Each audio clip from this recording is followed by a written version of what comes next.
Dear students, आज अपन देखेंगे दूसरा सेकेंडरी मेटाबोलाइट्स।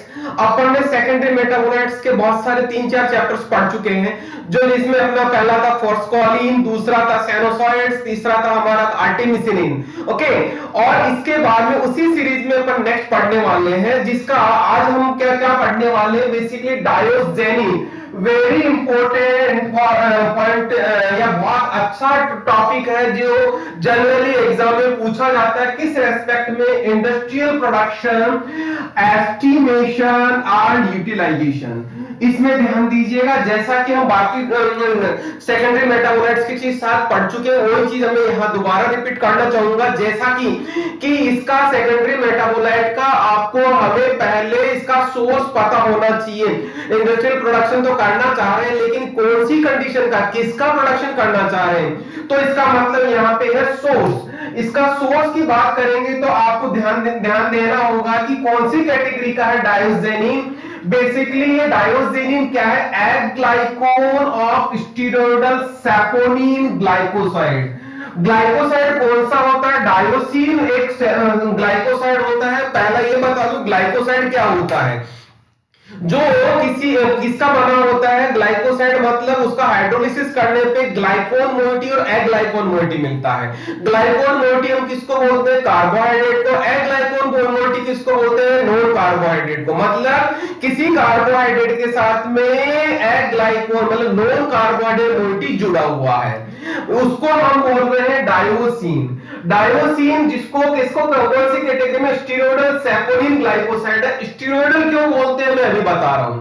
ये बेसिकली मिलता किससे है, अपन को याद रखना है। ड्रायर राइजोम ऑफ प्लांट कौन सा होता है? डायस्कोरिया डेल्टोइडा, जो डायस्कोरिएसी फैमिली का होता है। क्वेश्चन आया हुआ है डायस्कोरिया डेल्टोइडा पे या डायस्कोरिया पे, दोनों में क्वेश्चन आया हुआ है। या यूं कहूंगा, तो एक क्वेश्चन क्या आया हुआ है, जैसे कि मल्टीपल चॉइस क्वेश्चन की बात कर रहा हूं, जो जीपेट में आया हुआ है। क्या है कि स्टीरोइडल न्यूक्लियस किससे प्राप्त किया जा सकता है, तो प्लांट का नाम पूछा था, जिसमें डायस्कोरिया डेल्टोइडा आप उनको याद रखना है। तो ध्यान रखना है कि स्टीरोइडल न्यूक्लियस या सैपोनिन, स्टीरोइडल सैपोनिन ग्लाइकोसाइड किससे मिलता है? डायस्कोरिया डेल्टोइडा से। डायस्कोरियासी इसका नाम से याद रखना, डायस्कोरियासी इसका फैमिली है। अब बात करते हैं कि जो स्टीरोइडल सैपोनिन हम क्यों बोलते हैं। यदि आप ये वाला रिंग स्ट्रक्चर देखेंगे तो ये आपका रिंग स्ट्रक्चर है डायोजेनिन। ओके, डायोजेनिन का ये मॉलिक्यूल का स्ट्रक्चर है। ये अभी आप देखेंगे, इसमें पहला रिंग सिस्टम को ए बोलते हैं, देन बी, देन सी, देन डी। ये 4 रिंग सिस्टम होता है, ए बी सी डी। इस रिंग सिस्टम को हम क्या बोलते हैं? Steroidal nucleus.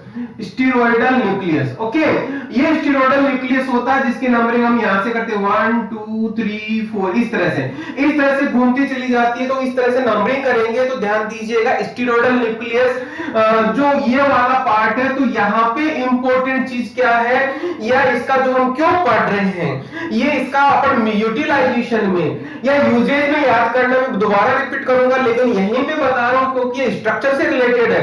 तो जो डायोजेनिन, जो ये वाला हमारा डायोजेनिन है, वो किससे या यूज क्या है इसका, क्योंकि ये स्टीरोइडल, इससे स्टीरोइडल न्यूक्लियस हम प्राप्त करते हैं, जिससे फर्दर ड्रग्स का सिंथेसिस किया जाता है।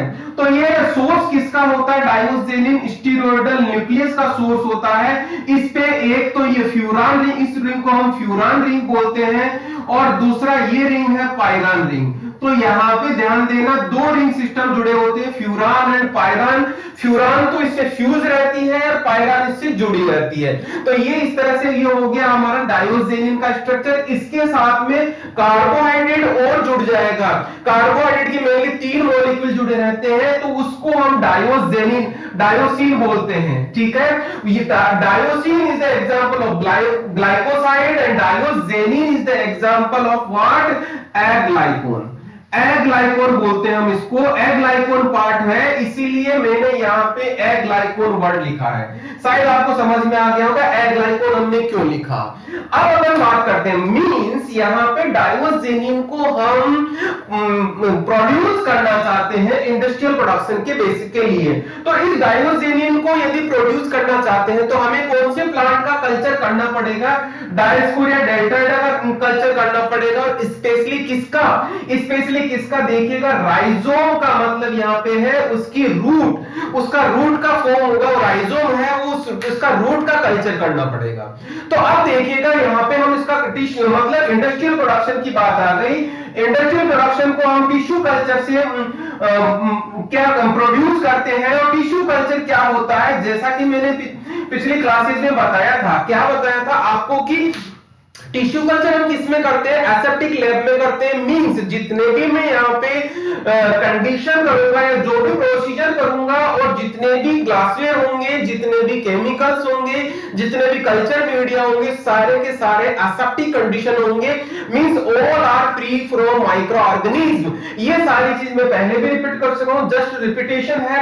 तो अब देखिएगा हम इसको कौन से प्रोसेस से हम इसको करते हैं, हम इसके सीड लेते हैं। तो इसका याद रखिएगा, सीड का मतलब यहाँ पे टिश्यू कल्चर डाइवोजेनिन का किससे करते हैं, अगेन सीड वर्ड आ रहा है। सीड को वॉश करते हैं वाटर के साथ में, और वो वाटर भी स्टरलाइज्ड वाटर होगा, और फिर उसके बाद में इन सीड्स को स्टरलाइज करते हैं विद NaOCl।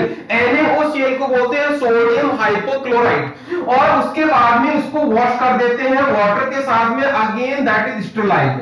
ओके, तो ये चीज आपको ध्यान रखना है कि वाटर भी जो यूज करेंगे वो स्टरलाइज होगा।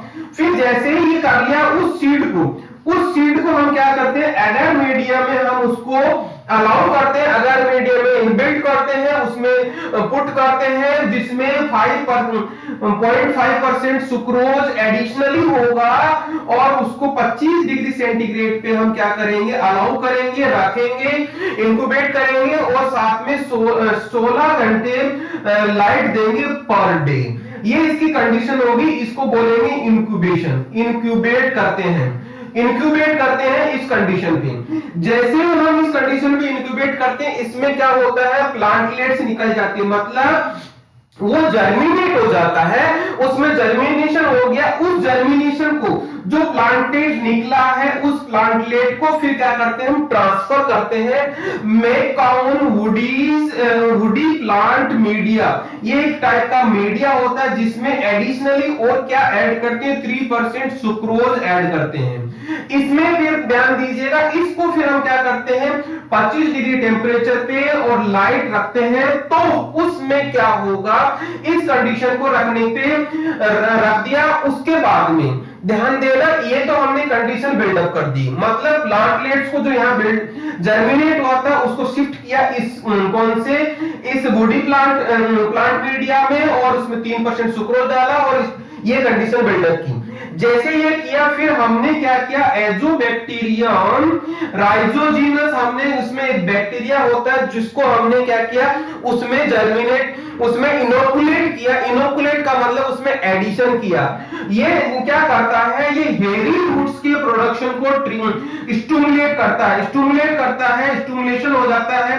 स्टिमुलेशन का मतलब यहाँ पे समझना कि एजोबैक्टीरियम राइजोजीनस इन हेरी रूट्स के प्रोडक्शन को स्टिमुलेट करता है, जिसकी वजह से हेरी रूट का प्रोडक्शन हो जाता है, उसमें हेरी रूट्स आने लग जाते हैं। वो कितने टाइम में आएगा, लगभग 4 वीक में आएगा। जैसे ही हेरी रूट्स आ गई, उसके बाद में आप यहां आ जाओ, यहां पे इस वाले पॉइंट पे अब अपन आगे बात करेंगे, मतलब ये यहां से लिंक करेगा, यहां पे इस लिंक को हम यहां पे आ जाओ। जैसे ये होता है, हम क्या करते हैं, ये जो बैक्टीरिया था, इस बैक्टीरिया को हम किल करते हैं by mean of cefotaxime and ampicillin. Ampicillin word है यहाँ पे, थोड़ा सा इसको करेक्ट कर लीजिएगा, एम्पिसिलिन। ओके, एम्पिसिलिन ये एंटीबायोटिक, दोनों के दोनों क्या है, ये दोनों की दोनों एंटीबायोटिक्स है। ये एंटीबायोटिक्स किसको, एंटीबायोटिक्स है, एंटीबायोटिक ये दोनों की दोनों क्या करती है, इस बैक्टीरिया को किल कर देती है यहाँ पे। क्लियर है, मींस इनका फर्दर इन्फेक्शन नहीं हो, इसलिए इस बैक्टीरिया को यहाँ पे किल करना जरूरी है। ध्यान दीजिएगा, हमने सिर्फ इसको इसीलिए यूज किया था कि ये हेरी रूट के प्रोडक्शन को स्टिमुलेट कर दे, उसको और अच्छे से बन जाए। ये बन गया, हमने उस बैक्टीरिया को किल कर दिया। फिर उस हेरी रूट्स को हमने लिया और वुडी, वो यही जो मीडिया था इसी मीडिया को लिया, लेकिन यहाँ पे वुडी प्लांट मीडिया ही लिया, लेकिन वो लिक्विड कंडीशन में लिया। यहाँ पे क्या था, सॉलिड फॉर्म में था, और यहाँ पे लिक्विड मीडियम में लिया, लिक्विड कंडीशन में लिया। अगेन 25 डिग्री टेम्परेचर हमने रखा, लेकिन ये किसमें लिया, हमने गायरेटर शेकर में लिया, और वो उसमें 80 पर आरपीएम पे वो रोटेट होता जा रहा है, मतलब 80 आरपीएम पे वो रोटेट होता जा रहा है। रोटेशन से क्या होगा, उसमें लिक्विड में वो घूमता रहेगा, घूमता रहेगा, 1 मिनट में 80 रिवॉल्यूशन लगाता है, जिससे क्या होता है 4 वीक में लगभग जो कल्चर लिक्विड था तो घूमता रहेगा, और 4 वीक में क्या होता है, हमारी जो हेरी रूट्स थी वो मैच्योर हो जाती है। मैच्योर हो गई, उस मैच्योर हेरी रूट्स को हम रिकवरी करेंगे, उसको फिल्टर करके रिकवर करेंगे। रिकवर करने के बाद में उनका लाइफलाइजेशन करेंगे, मतलब ड्राइंग करके लाइफलाइजेशन करेंगे, और हम उसको पैकेजिंग कर लेंगे। इस तरह से हमारा टिश्यू कल्चर कंप्लीट होता है। Just I am repeating the things की डायोजेनिन क्या होता है, डायोजेनिन स्टीरोइडल न्यूक्लियस का सोर्स होता है, वो किससे मिलता है, डायोस्पोरिया डेल्टोइडा से मिलता है, और यहाँ पे डायोसिन वो इसका स्टीरोइडल ग्लाइकोसाइड होता है, इसी का पार्ट इसी से मिलता है, डायोसिन से डायोजेनिन मिलता है। यदि हम इसका टिश्यू कल्चर की बात करें तो सीड्स को लेके हम वॉश करके उसको एगर मीडिया में जर्मिनेट करते हैं, और उसके बाद में मैकाउन वुडी प्लांट मीडिया में उसको प्रोलिफरेट करते हैं, और एग्रोबैक्टीरियम राइजोजीनस के एडिशन से हम क्या कर रहे हैं, उसमें हेरी रूट के प्रोडक्शन को स्टिमुलेट करते हैं। फिर उसको सिफोटेक्सम और एम्पिसिलिन एंटीबायोटिक से जो बैक्टीरिया था उसको किल कर देते हैं। किल करने के बाद में उसको फिर शेकर में उसको क्या करते हैं अपन, शेकर में उसको लिक्विड मीडिया में क्या करेंगे, उसको और प्रोडक्शन बढ़ाएंगे। प्रोडक्शन बढ़ गया तो वो मैच्योर हेरी रूट्स को हम फिल्टर करेंगे, रिकवर कर लेंगे, रिकवर करके उसको ड्राई करके लाइफलाइज करेंगे और उसका पैकिंग कर लेंगे। ये हो गया हमारा टिश्यू कल्चर का पार्ट।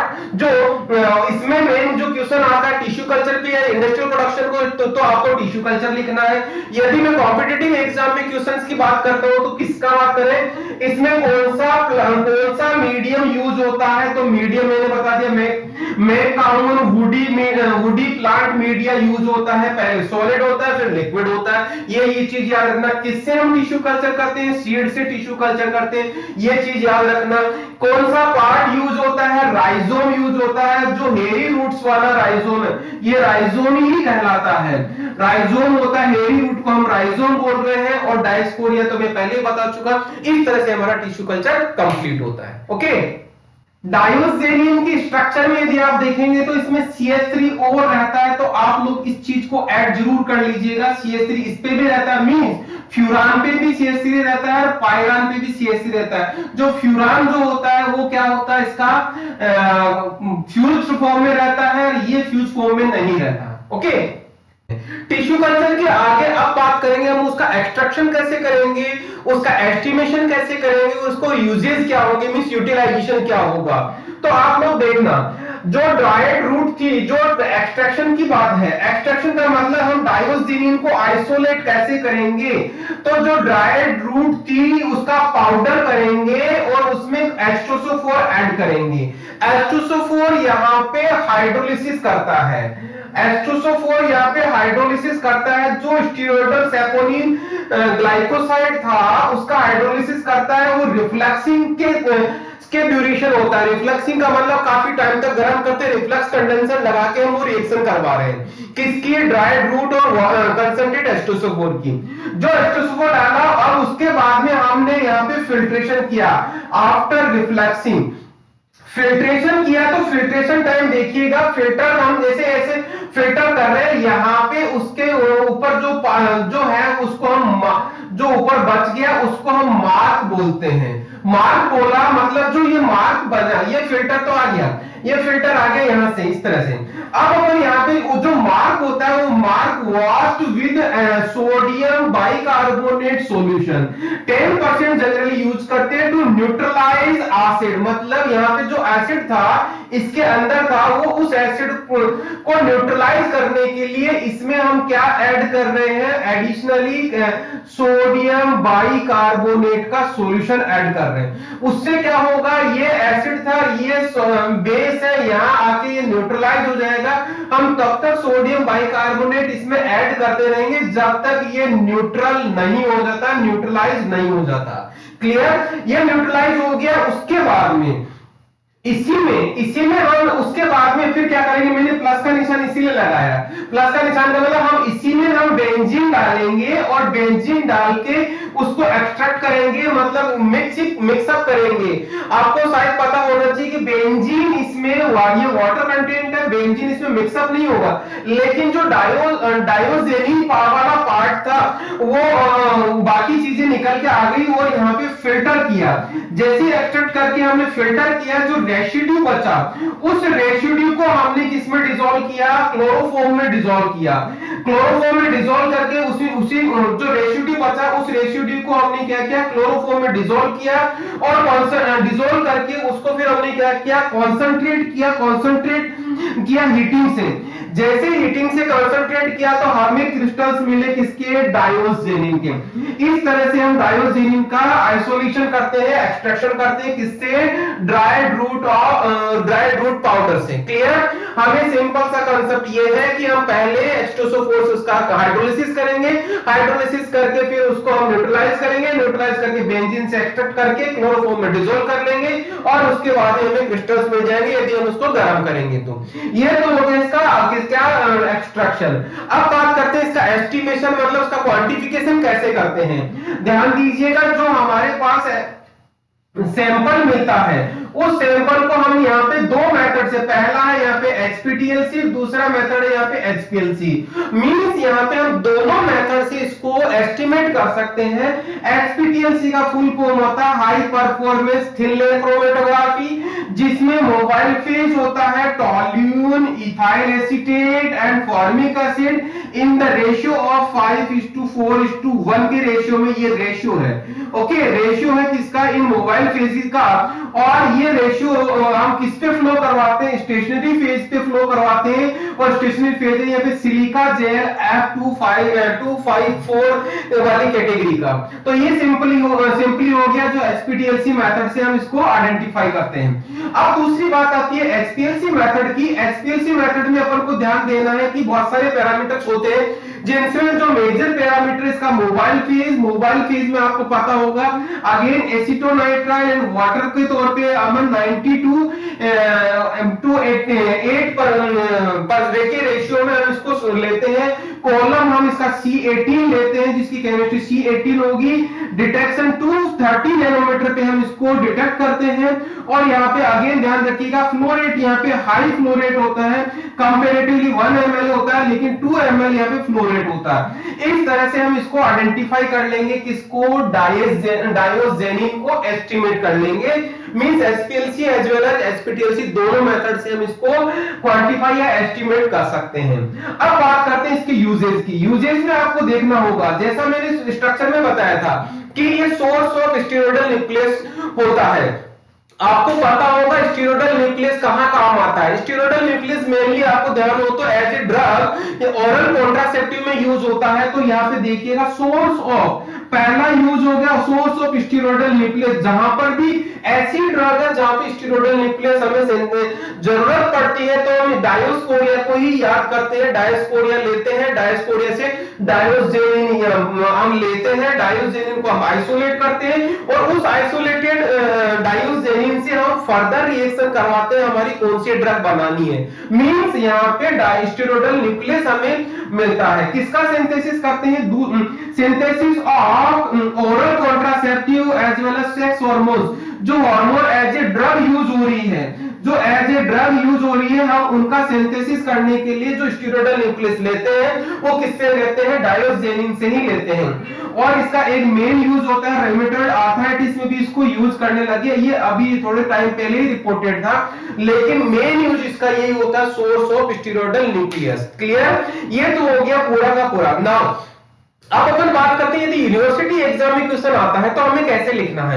यूनिवर्सिटी एग्जाम में सीधा सीधा क्वेश्चन आएगा कौन सा, डायोजेनिन पे, तो आपको आंसर करना है पूरा जो मैंने पूरा पढ़ाया है उसी को क्रोनोलॉजिकल ऑर्डर में आप लिखेंगे तो आपको पूरे मार्क्स मिलने की उम्मीद रहेगी। और मतलब किस तरह से, पहले इसका सोर्स लिखेंगे, उसके बाद में उसका टिश्यू कल्चर लिखेंगे, उसके बाद में उसका एक्सट्रैक्शन लिखेंगे, उसके बाद में उसका एस्टिमेशन लिखेंगे, देन लास्ट में यूजेज मींस यूटिलाइजेशन लिखेंगे। ये हो गया। और इसका यदि कॉम्पिटिटिव एग्जाम में क्वेश्चन पूछा जाए तो कौन कौन से क्वेश्चन सोच सकते हैं, ये चीज बताता हूं। पहला इसका सोर्स क्या होता है, ड्राइड रूट या राइजोम की बात करेंगे। दूसरा इसका नाम क्या है, डायस्कोरिया डेल्टोइडा। और उसके बाद में इसका जो किससे मिलता है, डायोसिन से मिलता है, that is the steroidal saponin glycoside का एग्जांपल होता है, जिसके हाइड्रोलिसिस से हमें डायोजेनिन मिलता है। और उसके बाद में इसका टिश्यू कल्चर किससे करते हैं, सीड से टिश्यू कल्चर करते हैं। कौन सा मीडिया, डब्ल्यूपी जिसको वुडी प्लांट मीडिया बोलते हैं, वो मीडिया यूज होता है। और उसके बाद में पहले